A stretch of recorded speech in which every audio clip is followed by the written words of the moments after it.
What's up guys, J Flix here. I'm back with another video and welcome to my review of Batman Forever. Batman Forever is directed by Joel Schumacher, not Tim Burton this time, and it stars Val Kilmer as Bruce Wayne / Batman, replacing Michael Keaton. Now I gotta say, I wouldn't say this is a sequel to the Tim Burton movies because I don't think it's not. It's definitely a different take. And besides, they don't even mention about what happened in the other movies, so that's how I see it. This is not a sequel. This is a different take on the Batman universe. Just thought I'd clear it up. So Batman Forever follows Bruce Wayne as he tries to process his identity as Bruce Wayne and Batman while taking in an orphan and trying to take down two villains. And those villains are Two-Face and the Riddler.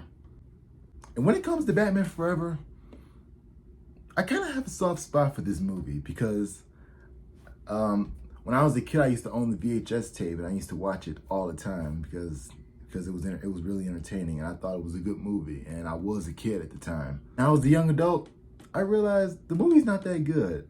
It's okay. I mean, it definitely has some issues, which I'm gonna get into in a minute. So let's talk about the cast involved. Now, Val Kilmer as Batman / Bruce Wayne.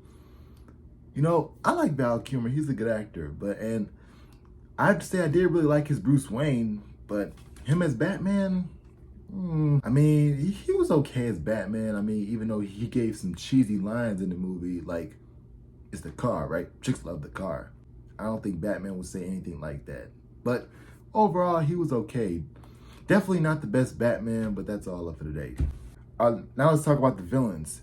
Two-Face, played by Tommy Lee Jones, and the Riddler, played by Jim Carrey. Now, these are my issues with the villains, because when they're on screen, they act like they were playing the Joker. Like, because back then, back in the 90s, in comic book movies, people thought that, they thought that villains were supposed to be like crazy and goofy and stuff and make them like kind of likable a little bit because how funny they are, like, wow, all that and stuff. Like, and then, all right, now Tommy Lee Jones, Two-Face, I kind of don't see that now, like, because when you're watching the movie, you can tell he does not want to be there because he just giving it all.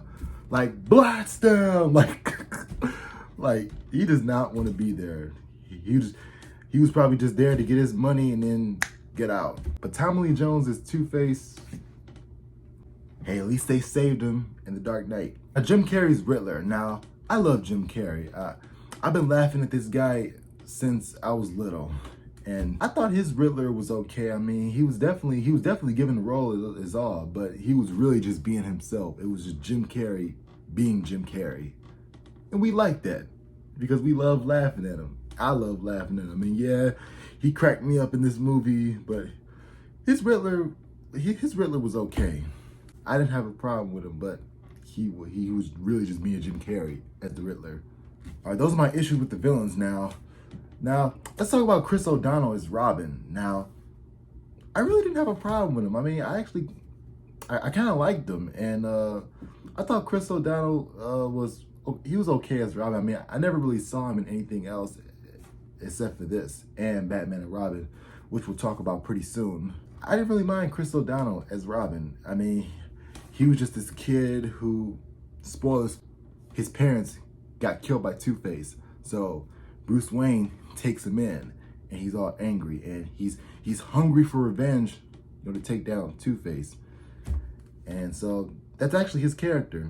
And like I said, I didn't have a problem with Chris O'Donnell as Robin. I thought he was okay in the movie.